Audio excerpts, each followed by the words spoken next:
trying something new. I talked Joe into doing a Wednesday history doohickey thingamabobber. Yes, that's what I'm calling it, because I'm intelligent. I like words. Anyway, you let us know what you think. Hopefully I can get him to do one once a week, every Wednesday. This week in history, or just random history, depending upon what we can find, or what he wants to do. But this is your chance to get a history lesson from the bearded historian for at least 15 minutes a day, or 15 minutes a week. Yeah, I know what I'm talking about. Let's have a good day. All right, Mr. Bud, tell us something. Well, the Bud Files is the bearded historian, Joe. Now, I noticed earlier today it had made mention of the date, June the 5th, and what was kind of important on this date in history was that this is when we started you might want to say the kickoff to D-Day, because we wound up launching airborne forces into Normandy before we sent in our ground forces on the 6th. Now, little back history on this whole event, England and, some parts of France, they got themselves chewed up pretty good back in 1940 when the Germans used the blitzkrieg and basically cut them off from the rest of France, and they had to do the Great Withdrawal out of Dunkirk. And a lot of people were shocked. A lot of people thought the Germans were going to wipe them out to a man, and by making that mistake, a good number of people, several 100,000, survived to come back, and they were itching for a fight. Now, Germany had tried to use airborne divisions before as well when they did their landings on Crete. Model, one of their generals, had the lucky fortune to discover that the folks living on Crete were actually quite tough, and a number of his soldiers had died in the process. Thusly, Germany kind of gave up on the idea of airborne invasion. However, for the Americans, who didn't enter the war until late 1941, there were a couple different ideas that we had that were able to be explored using airborne infiltration. Places like Italy, we were able to drop in forces from the air. And so when it came down time to do D-Day, they had a couple ideas. Obviously, the simple one was going to be, sailing ships from Britain straight to the coast of France and deploying. However, on top of months of bombing runs that we did to blow up rail lines and stuff, we also did a little bit of subterfuge. We actually built an army that's all inflated. Off of the coast, up by Dover, a couple really smart guys came up with the idea of making it look like we were massing an army up there to just invade straight across the channel. Had one picture that was rather funny. They showed a guy walk up, pick up a tank by the barrel, and walk over. Needless to say, they were guys, don't do that, because the Germans might be watching. But it was such a brilliant move. They even had Patton in charge of this fake army to keep the Germans staring over there, so that when we got ready to go into Normandy, everybody was not expecting it to land where it did. But anyway, fast forward to the 5th, you think about forces that were going to go into these airdrops. 101st, Screaming Eagles, basically earned a reputation for their ability to go in and fight in close combat situations. They were using some of the bigger gliders at the time, and they would basically go in silently, land in open areas, and then try to reconnoiter with both the French underground, but also take over and hold key areas. If I remember right, there was a bridge that they were supposed to take, and they managed to hold in the northern sector.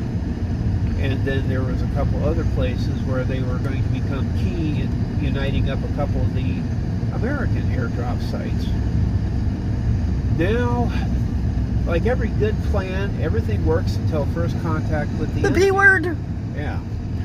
There were several cases where people were airdropping in the middle of nowhere. There was places where gliders were landing in the wrong place. Some of the gliders were shot up. Some had to return back. You know, every good plan is going to wind up having something go wrong with it. But at the same time, for everything that was, could go wrong, a number of things did go right. They were able to get several key link-ups achieved after D-Day. Some of the paratroopers were instrumental in helping us get up towards Kirkburg, which is where they wanted to put in a pipeline to help us get supply across the English Channel.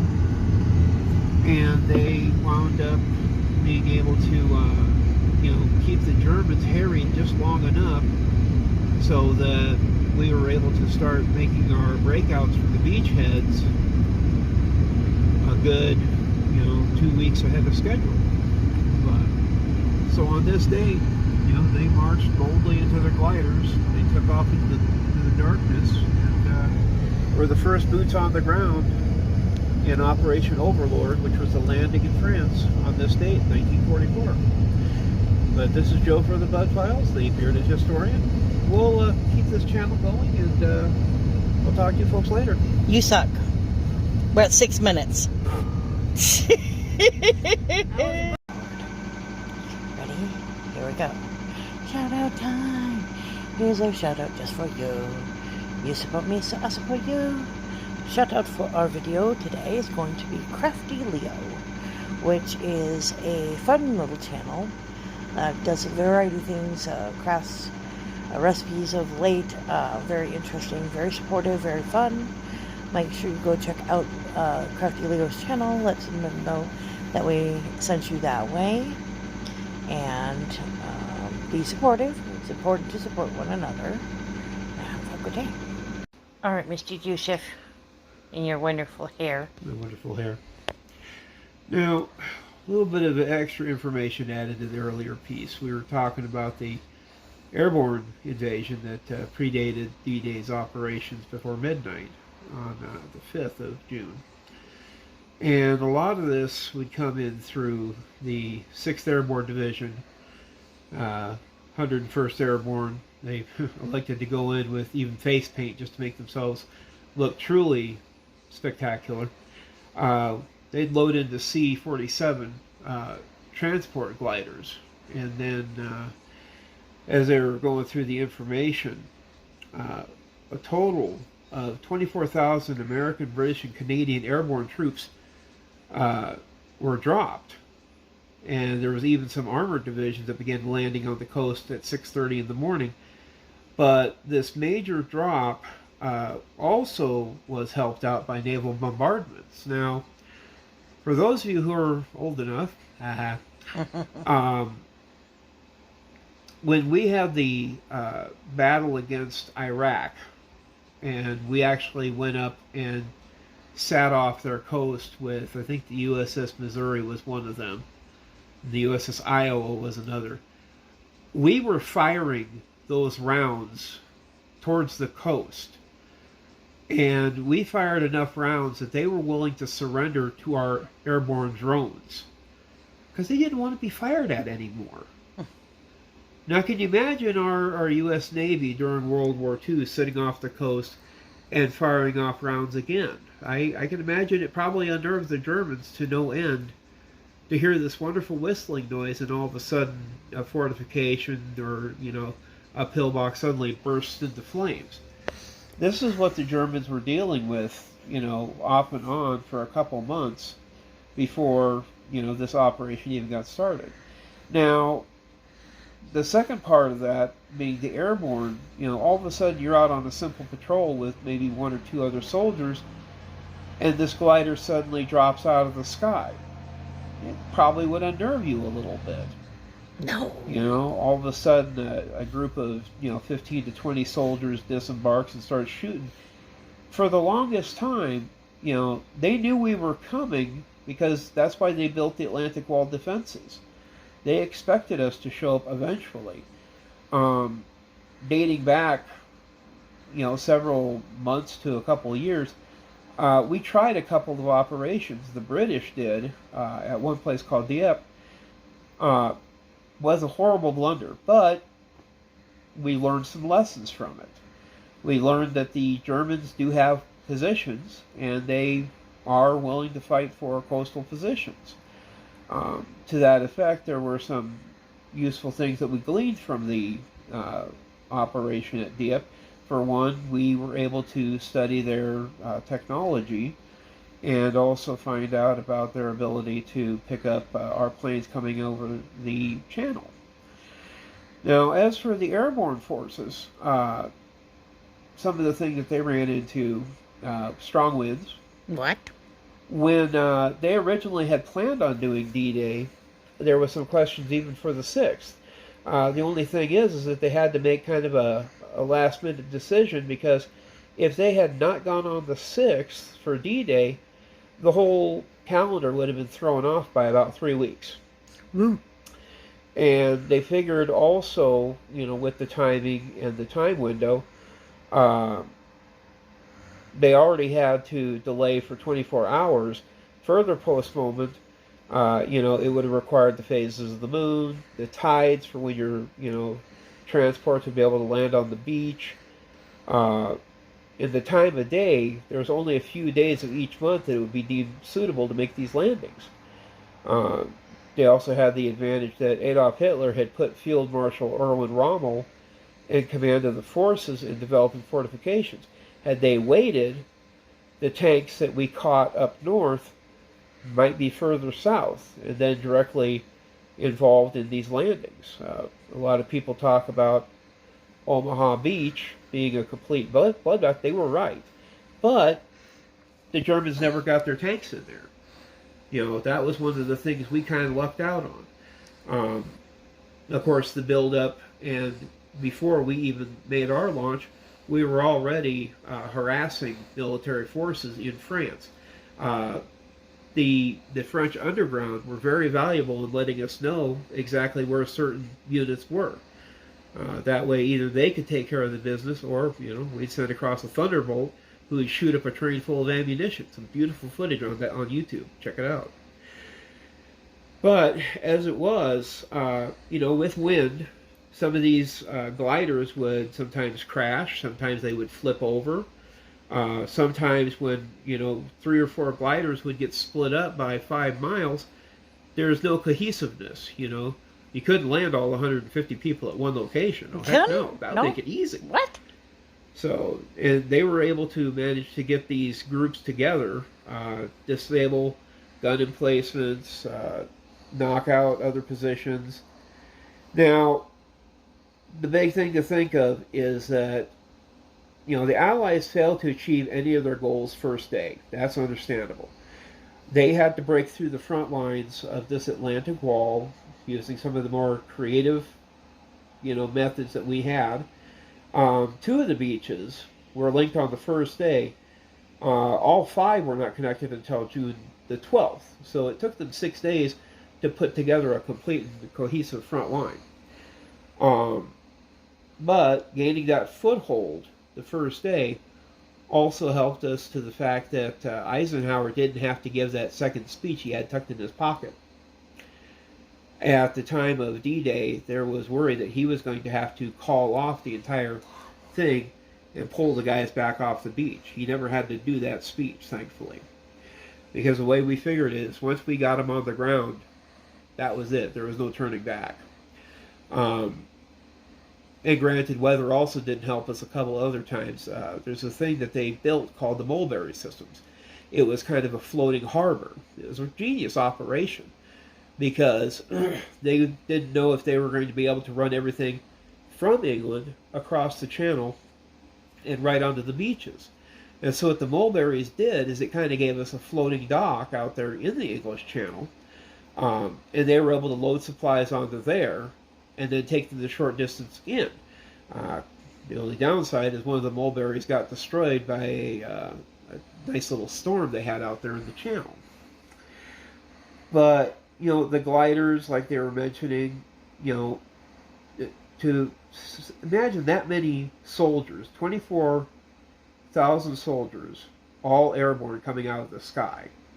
You know, they took off, you know, those that could, you know, a lot of them were running in secret too, because they were so terrified about security with this thing. They couldn't tell their loved ones, oh yeah, by the way, we're going to go jump across the channel tomorrow.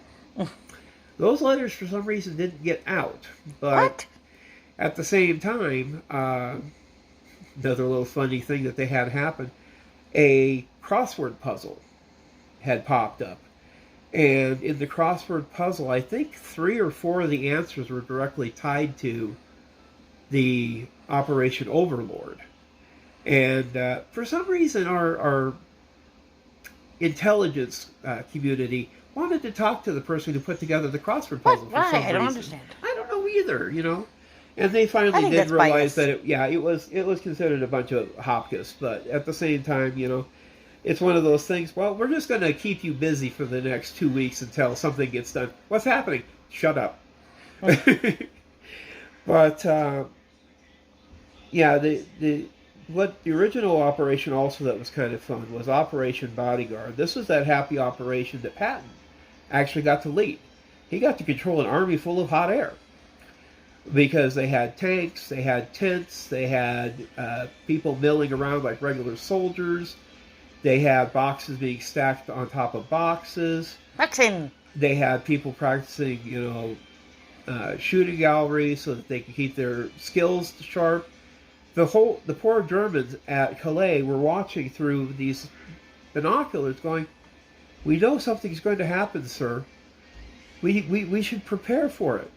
And so it was one of the reasons why Hitler never moved the tanks, you know. They were so certain that it was going to come right across the shortest point, which would have been from Dover right across the English Channel. But never panned out that way. Dealing with, you know, tides and stuff like that. There's also been pictures of some of the fortifications the poor guys landing on the beaches had to fight with. There were wooden constructs that were designed to basically lock up the transports, and the poor guys trying to, you know, crawl out of them to get onto the beaches. They were getting mowed down by automatic weapons. And, you know, they just were having a time of it. But eventually, after the second or third landing, they got enough men in to push into and onto the continent and stayed there. It was, as they said, the beginning and the end for Nazi Germany. But personally, the one guy I had to think that was both kind of ambitious for the landing operation were the ones that came up with the idea that, you know, here was something that the Germans had designed, had failed, but the Allies were willing to give it a shot. You know, the idea of being able to take forces. Now, have all airborne operations been properly executed? No. A little later on, they had an operation called Market Garden, and we did the ultimately dumb thing. We dropped airborne units on top of a panzer division at a town called Arnhem. And parachutists against tanks is just not a good equation. No? You know, for some reason they're hard to shoot through. Nah. Especially Tigers. As things went along, they actually did wind up using another group of airborne units after we had managed to cross the Rhine, when we were doing kind of, you call it late-stage mop-up operations past the Rhine. And their airborne units actually served out a lot better operations. But, you know, to this day, we still use airborne operations in different parts of the world just to, you know, have that ability to attack a flank when everybody's busy looking one way. Oh, shoot, somebody forgot to cover the back end. Oh, no. You know? Either that or, you know, sneak in and capture a key important player in a game. Of course, nowadays we also have things like helicopters for military services. So, but this is our happy little shout out on the 5th of June. This is 2022, thankfully, not 1944. A lot of gunfire, a lot of shells, a lot of operations, and the very next day, was June the 6th, and that is officially D-Day, and that was when the bell tolled for Nazi Germany, because they knew the end was going to be coming soon. This is Joe, the bearded historian for the Bud Files. We'll talk to you guys later. Bye-bye.